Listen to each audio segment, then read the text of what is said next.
Les princesses, bonjour. Paracha Chayei Sarah cette semaine. Une paracha exceptionnelle, primordiale, sensationnelle, qui contient un monde d'enseignements. La paracha de la notion de beauté du judaïsme. Le Sefer Bereshit est le plus long des 5 livres. Nous nous familiarisons avec nos matriarches et nos patriarches, avec leur conduite, leur moralité et leurs valeurs véritables, et nous enseignent l'art de faire face aux multiples défis qui se présentent à nous et comment réagir aux aléas de la vie. Nous apprenons que Sarah a vécu 127 ans et on revient sur cet âge, 100 ans, 20 ans et 7 ans. Il y a certes beaucoup de choses à dire sur ça, mais moi je voudrais dire qu'une seule chose, c'est que Akadosh Baruch Hu donne un temps de vie et quand ce temps arrive, ni une minute de plus, ni une minute de moins, la personne retourne de là où elle est venue. Cette paracha pourrait s'appeler aussi la paracha du Shidur.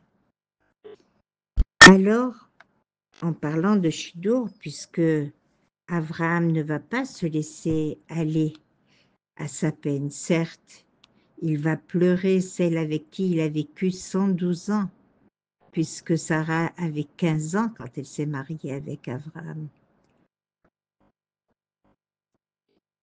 Et il va présentement se ressaisir,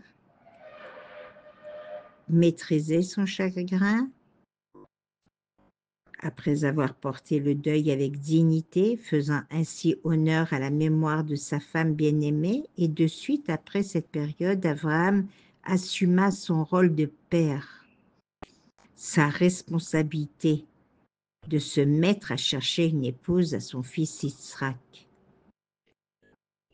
La leçon que l'on peut en sortir de cette paracha, aussi éprouvant et pénible que soit notre sort, nous devons nous reprendre et continuer à assumer la mission qui est la nôtre. Tout ce qui se produit est entre les mains d'Akadosh Baruch Hu. C'est lui qui détermine quand on arrive dans ce monde et c'est lui qui en détermine quand est-ce qu'on en sort. Ni un jour de plus, ni un jour après. C'est pourquoi la paracha commence par la vie de Sarah et s'achève. Ce sont les années de la vie de Sarah. Et réagir aux épreuves de la vie avec courage. Alors pourquoi on nomme cette paracha la paracha du Shidur? Et là, on voit la qualité d'une famille est mise en évidence par les midotes de cette famille, qui se transmettent de génération en génération. Par exemple, fixées par les parents et transmet le bon caractère. Un bon parti, alors les critères, on les trouve dans cette paracha. Les midot tovot, la gentillesse, comme le raffinement, la patience et l'humilité, la générosité et la simrat chaim. Une attitude positive face à la vie. Beauté et élégance, mais aussi la tfila. Comment comprendre? Pourquoi parler comment prier pour trouver un bon parti? À Yitzhak qui avait tout pour lui. Il était issu d'une famille fabuleusement riche, extrêmement beau et brillant. En résumé, un excellent parti. Mais malgré tout, la tfila est avant tout. Eliezer prie pour que son shidur aboutisse à bon escient. Et là, on voit le chesed de Rivka. Il y a là plein de miracles, comme par exemple l'eau qui monte à elle pour abreuver les chameaux. Et là, je voudrais vous raconter une histoire. À propos, je remercie ma sœur, que Dieu lui donne une longue vie, une excellente santé. Cette histoire est l'histoire de Yuval qui vit en Israël. C'est un homme qui n'est pas du tout religieux, au caractère dur, rude, et curieusement, il n'aime pas du tout les religieux, mais curieusement, il a une femme très spéciale, bien éduquée, très fine, sensible. À voir le couple, on voit qu'ils n'ont rien en commun. Un jour, sa femme tombe gravement malade de la maladie. Yuval n'hésite pas à faire venir les meilleurs médecins du monde entier pour la soigner. Tous ont le même diagnostic. On ne peut rien faire pour vous. Déçu, il n'arrive pas à entendre cette réponse. Les nerfs lui montent. Il donne son avis à sa façon. Quel genre de docteur êtes-vous? Où avez-vous été? Dans quelle école de médecine? Une école de clowns, ainsi que vos professeurs. Vous ne valez rien. Ruth lui dit, mon cher mari, les médecins n'arrivent pas à gérer. Tourne-toi vers Hachem, le guérisseur ultime de tout. Ne commence pas avec tout ça, je n'y crois pas en tout cela. Et Ruth décède, laissant Yuval, son mari, et leur fille Aviva, qui en grandissant, Aviva suit et s'implique dans la croyance divine, dans la croyance de sa regrettée maman. Elle pratique la Torah et mitzvot. Quand son père découvre, il explose et lui donne et lui ordonne d'arrêter toutes ses pratiques, ses comportements de jeune fille juive. Il n'est pas du genre à recevoir une réponse négative à ses ordres. Il prévient sa fille, si tu continues à sortir ces bêtises de ta bouche, tu sors de la maison et de ma vie. Aviva a une flamme en elle, plus forte que tout. Elle s'inscrit dans un séminaire pour jeunes filles à Bnei Brak, où elle devient très pratiquante. D'ailleurs, un jour, la rabbinite du séminaire lui dit « J'ai un formidable shidur pour une partie pour toi. Le jeune homme est un Ben Torah, un digne représentant de la Torah.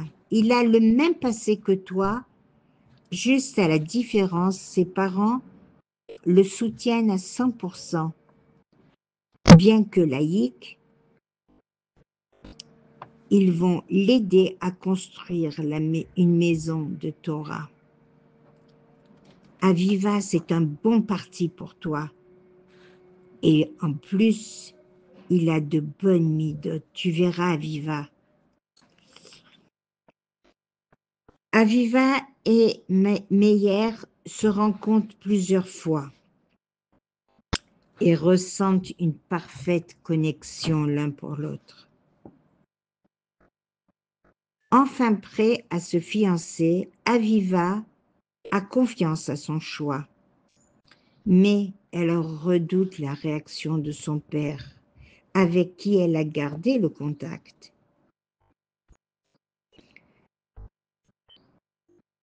Aviva explique à sa rabbinite: « Si j'en touche un mot à mon père, il sera prêt à tuer le Khatan, son futur mari. » La rabbinite lui conseille de lui en parler, de lui parler de ses fiançailles par allusion. Lorsque le Yuval l'entend, il lui demande de suite de couper de suite cette relation, si tu veux qu'il marche sur ses deux pieds. Elle part de la maison, court chez sa rabbinite et enfin prend conseil chez un gadol ador qui lui conseille de n'avoir aucun contact, de prendre de la distance avec son papa, aucun rapport, l'ignorer pendant une semaine. Meyer est mis au courant de l'idée du gadol ador, du grand maître de la génération. Les fiancés ne sont pas très à l'aise. Ils décident de se fiancer secrètement, sûrement à la fin de la semaine. La semaine passe, Meir a confiance, mais tout cela le gêne quelque part. Et donc, il décide de partir prier, parler avec Akadosh Baruch Hu au Kotel. Et là, il prie avec émotion jusqu'à ce qu'une pluie lui rappelle de rentrer. Et c'est ce qu'il fit. Sur le chemin du retour, à la hauteur de Shahar Haggai, il aperçoit un homme en panne de voiture. Il s'approche et l'interroge. « Que se passe-t-il ? » ?»« Je ne sais pas. C'est une voiture toute neuve. J'essaye de contacter une remorque, mais personne n'est disponible. » Et là, Meyer lui demande de voir, car il s'y connaît un peu en voiture. Et là, il ouvre le capot, se hisse sous la voiture, essaye ceci, puis réessaye cela. Le problème est vite repéré. On redémarre et la voiture marche. « Combien je te dois ? » ?»« Rien. Mais regarde comme tu t'es sali avec ton costume. Tout cela pour moi. Et encore, moi qui ai horreur des religieux. Mais toi, tu es une exception. Pourvu que ma fille tombe sur quelqu'un comme toi. » Il le remercie chaleureusement, insiste de nouveau pour le dédommager, mais le jeune homme n'y tient vraiment pas. Ils se quittent et chacun part de son côté. Yuval fut très impressionné par les midotes de cette rencontre ô combien agréable pour lui. Il s'empresse d'appeler sa fille et lui raconte comment un religieux, Chacham, de savoir vivre, m'a aidé jusqu'à ce que je sois dépanné. Et tout cela sous une pluie diluvienne. Je n'en reviens pas. Un ange envoyé du ciel. et il n'a pas voulu que je lui rembourse son intervention. Papa, s'il te plaît, accepte de rencontrer le garçon que j'ai choisi. Il te plaira tant.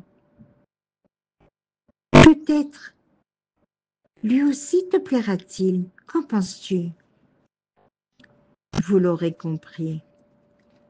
La rencontre fut une explosion de joie lorsque Yuval reconnut son ange du ciel avec la bracha de Yuval qui comprit qu'il y a un Boré Olam et a découvert la présence divine. Petit à petit, Yuval fit une teshuva complète. Bonne journée les princesses.